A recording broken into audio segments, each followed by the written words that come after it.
नमस्कार to all of you. मैं श्रवण Singh Rathore educational अड्डा यूट्यूब चैनल पे आप सभी का स्वागत करता हूँ। जी फ्रेंड्स, आज दिनांक है 9 मई। यह वही भाग्यशाली दिन है जिस दिन न केवल राजस्थान बल्कि समूचे हिंदुस्तान के गौरव माने जाने वाले वीर शिरोमणि महाराणा प्रताप का जन्म हुआ था। महाराणा प्रताप का जन्म 9 मई 1540 ईस्वी को राजस्थान के प्रसिद्ध कुंभलगढ़ दुर्ग के बादल महल की जूनी कचहरी में हुआ था। कुंवर प्रताप के पिता का नाम राणा उदय सिंह था, जो उस समय मेवाड़ के सिसोदिया वंश के शासक थे। उनकी माताजी का नाम जयवंताबाई सोनगरा था। जयवंताबाई सोनगरा कुंवर प्रताप की न केवल माँ थी बल्कि उनकी प्रथम गुरु भी थी। जयवंताबाई सोनगरा ने कुंवर प्रताप को बचपन में ही वह तमाम तालीम व तमाम शिक्षा प्रदान करी, जिसकी बदौलत कुंवर प्रताप असल मायने में कालांतर में वीर शिरोमणि महाराणा प्रताप बन पाए। कुंवर प्रताप को बचपन में कीका के नाम से जाना जाता था। कुंवर प्रताप अपने पिता राणा उदय सिंह के ज्येष्ठ पुत्र थे। उस समय की क्षत्रिय परंपरा के अनुसार राजा अपने ज्येष्ठ पुत्र को ही अपना अगला उत्तराधिकारी घोषित किया करते थे, किंतु मेवाड़ के शासक राणा उदय सिंह ने इसके विपरीत अपनी रानी धीरजी भटियाणी के प्रभाव में आकर अपने छोटे पुत्र कुंवर जगमाल को अपना उत्तराधिकारी घोषित किया था, जो अयोग्य था। एवं मेवाड़ की समस्त प्रजा एवं मेवाड़ के समस्त सामंत उनके इस फैसले से संतुष्ट नहीं थे।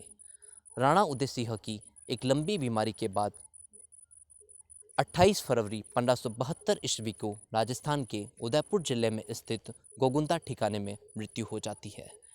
एवं उस समय की परंपरा के अनुसार शासक की मृत्यु के उपरांत उसी दिन अगले उत्तराधिकारी का शासक के रूप में राज्याभिषेक कर दिया जाता है। सलुम्बर के रावत कृष्णदास छुंडावत ने अपने पारंपरिक अधिकारों का प्रयोग करते हुए राणा उदय सिंह के फैसले के विपरीत कुंवर प्रताप का 28 फरवरी 1572 को ही गोगुंदा नामक स्थान में ही उनका राज्याभिषेक कर दिया। हालांकि महाराणा प्रताप का विधिवत राज्याभिषेक कुंभलगढ़ दुर्ग में हुआ। ये वही दुर्ग है जहां कुंवर प्रताप का जन्म हुआ था। अब महाराणा प्रताप मेवाड़ के शासक तो बन गए थे, किंतु महाराणा प्रताप के सामने अपार चुनौतियां थी। उस समय महाराणा प्रताप के सामने सबसे बड़ी चुनौती थी अकबर की, जिसने संपूर्ण हिंदुस्तान का सम्राट बनने का संकल्प धारण कर रखा था। उसने संपूर्ण हिंदुस्तान की समस्त स्वतंत्र रियासतों को अपने अधीन लाने का दृढ़ निश्चय कर रखा था। 1570 ईस्वी में राजस्थान के नागौर में आयोजित नागौर दरबार के बाद राजपुताने की अधिकांश रियासतें अकबर की अधीनता स्वीकार कर चुकी थी। ऐसी स्थिति में मेवाड़ जैसी छोटी रियासत का अकबर के विशाल मुगल साम्राज्य के सामने अपनी स्वतंत्रता बरकरार रखना आसान काम नहीं था। इस हेतु महाराणा प्रताप को कई तरह की चुनौतियों का सामना करना था। अकबर ने प्रारंभ में महाराणा प्रताप को अपने अधीन लाने के लिए चाणक्य नीति अपनाई। उसने अपने 4 दूतों को अलग अलग अवधि में महाराणा प्रताप को समझाने के लिए भेजा, जिसमें सर्वप्रथम उसने जलाल खां कोरछी, फिर आमेर के राजकुमार कुंवर मान सिंह, फिर आमेर के राजा एवं कुंवर मान सिंह के पिताजी राजा भगवंत दास, अंततः राजा टोडरमल को भेजा। ये वे 4 व्यक्ति थे जो मुगल दरबार में वाकपटुता के धनी माने जाते थे, किंतु ये वाकपटुता के धनी महाराणा प्रताप को अपनी मातृभूमि की स्वतंत्रता के प्रति संकल्प के चलते मुगल सम्राट अकबर की अधीनता स्वीकार करने के लिए समझा नहीं पाए। अतः अकबर ने अब युद्ध के माध्यम से राणा प्रताप को अपने अधीन लाने का निश्चय किया। इस हेतु 18 जून 1576 ईस्वी को एक युद्ध छिड़ता है, जिसे इतिहास में हम हल्दी घाटी का युद्ध कहते हैं, क्योंकि यह युद्ध खमनोर एवं गोगुंदा की पहाड़ियों के मध्य स्थित हल्दी घाटी नामक दर्रे में हुआ था। इस युद्ध में मुगल सेना की ओर से 80,000 सैनिक शामिल थे एवं महाराणा प्रताप की सेना में मात्र 20,000 सैनिक शामिल थे। हालांकि महाराणा प्रताप की सेना मुगल सम्राट अकबर की सेना के सामने बहुत छोटी थी, किंतु महाराणा प्रताप की सेना अपने मातृभूमि के प्रेम एवं शौर्य एवं वीरता के संकल्प के चलते अकबर की सेना से कहीं ज़्यादा मनोबल ऊंचा लिए खड़ी थी। महाराणा प्रताप की सेना में अफगान सेनापति हाकिम का सूरी एवं भील सैनिक राणा पुंजा के नेतृत्व में लड़ रहे थे। 18 जून 1576 की भीषण गर्मी में यह युद्ध छिड़ता है एवं प्रारंभ में महाराणा प्रताप की सेना मुगलों पर टूट पड़ती है। राजपूत सेना का प्रहार इस तरह का था कि मुगल सेना के चक्के छूट गए एवं वह मैदान छोड़कर भागने लगे। अंततः मिहत्तर खाक नामक एक मुगल सैनिक ने झूठी अफवाह के माध्यम से पुनः मुगल सैनिकों को एकजुट करने का प्रयास किया। इस युद्ध में महाराणा प्रताप ने अद्भुत वीरता एवं शौर्य का प्रदर्शन किया।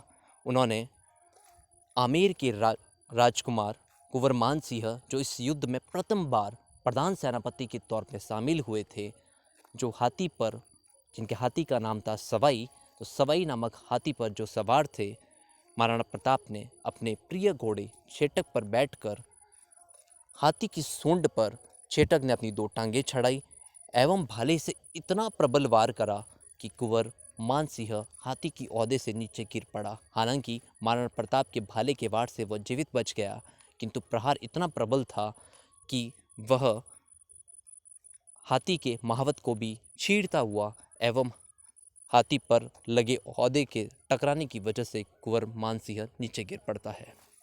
इस युद्ध में महाराणा प्रताप ने इतनी वीरता का प्रदर्शन करा कि उन्होंने बहलोल खान नामक एक मुगल सैनिक को घोड़े सहित 2 टुकड़ों में काट डाला था। इस युद्ध में महाराणा प्रताप को युद्ध के मैदान से घायल अवस्था में सुरक्षित बचाते हुए चेटक बलीछा गांव में अपने प्राण त्याग देता है। बलीछा गांव वर्तमान में राजसमंद जिले में स्थित है और यहीं पर चेटक की समाधि बनी हुई है। कहा जाता है धर्मो रक्षति रक्षितः, अर्थात जो धर्म की रक्षा करता है, धर्म उसकी रक्षा करता है। महाराणा प्रताप ने हमेशा धर्म की रक्षा करी, धर्म को, क्षत्रिय धर्म को, हिंदू धर्म को सर्वोपरि माना। मेवाड़ के राजवंश के राजध्वज में भी ये पंक्ति उत्कीर्ण है कि जो दृढ़ रखे धर्म को ताही रखे किरदार, अर्थात जो धर्म को दृढ़ रखता है उसे ईश्वर, उसे भगवान हमेशा बचा कर रखता है, उसकी रक्षा करता है। इस बात का उल्लेख मैं इस माध्यम से करना चाहूँगा, घटना है शेरपुर गांव की। वहाँ पर अब्दुल रहीम खान खाना, जो अकबर के द्वारा महाराणा प्रताप को अपने अधीन लाने के लिए भेजे गए थे, अब्दुल रहीम खान खाना शेरपुर गांव में अपनी बेगमों के साथ डेरा डाले हुए थे। उस समय अब्दुल रहीम खान खाना शिकार पर गए हुए थे एवं उनकी बेगमें डेरे में अकेली थी। महाराणा प्रताप के ज्येष्ठ पुत्र कुंवर अमर सिंह अब्दुल रहीम खान खाना की बेगमों को गिरफ्तार करके राणा प्रताप के सामने लेके जाते हैं। महाराणा प्रताप, जो कि धर्मो रक्षति रक्षितः में विश्वास रखते थे, उन्होंने उन महिलाओं को ससम्मान वापस लौटाया एवं कुंवर अमर सिंह को डांट फटकार लगाई। ये उनके व्यक्तित्व को इतना प्रभावशाली बनाता है, यही कारण है कि आज हम महाराणा प्रताप की जयंती भी मनाते हैं। महाराणा प्रताप के ज्येष्ठ पुत्र कुंवर अमर सिंह भी अपने पिताजी की तरह ही शौर्य एवं वीरता से परिपूर्ण थे। इस बात का उल्लेख 1582 ईस्वी के दिवेर युद्ध में मिलता है, जिसे मेवाड़ की मैराथन के नाम से भी जाना जाता है। एवं दिवेर मुगल सम्राट अकबर के द्वारा नियुक्त 4 चौकियों में से एक चौकी थी, जिसका अधिकारी था शेरिया सुल्तान खां। अमर सिंह इतना प्रबल वार करते हैं कि शेरिया सुल्तान खां को चीरता हुआ भाला जमीन में गड़ जाता है। अपने सेना के मनोबल एवं अपनी वीरता के चलते महाराणा प्रताप मुगलों के द्वारा अपने अधीन लाए गए क्षेत्रों को पुनः विजित करते हुए अपने मेवाड़ साम्राज्य में मिला देते हैं। वे अपने जीवन में केवल 2 किलों पर अधिकार नहीं कर पाए थे, अर्थात मुगलों से वापस नहीं छीन पाए थे। एक था मांडलगढ़, जो कि भिलवाड़ा जिले में स्थित है, दूसरा है चित्तौड़गढ़ दुर्ग, जो कि चित्तौड़गढ़ जिले में स्थित है। इसके अतिरिक्त उन्होंने उन तमाम क्षेत्रों को पुनः विजित किया जिस पर मुगलों ने अधिकार कर लिया था।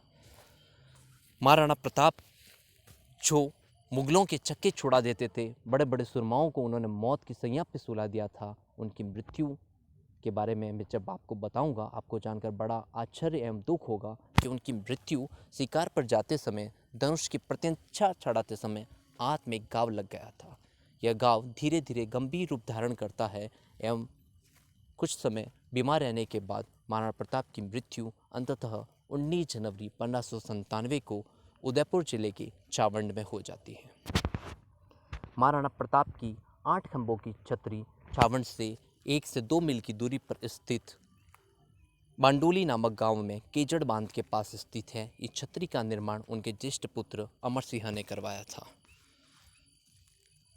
महाराणा प्रताप अपने शौर्य, वीरता, मातृभूमि के प्रति प्रेम के चलते आज इतने व्यक्तित्व उन्होंने अपना सम्राट धारण कर लिया कि आज उनकी हम जयंती मनाते हैं। एवं उनका व्यक्तित्व न केवल राजस्थान, न केवल भारत, बल्कि विश्व में भी फैल चुका है। एवं आपको बताना चाहूँगा, एक अफ्रीकी देश जिसका नाम है माल्टा,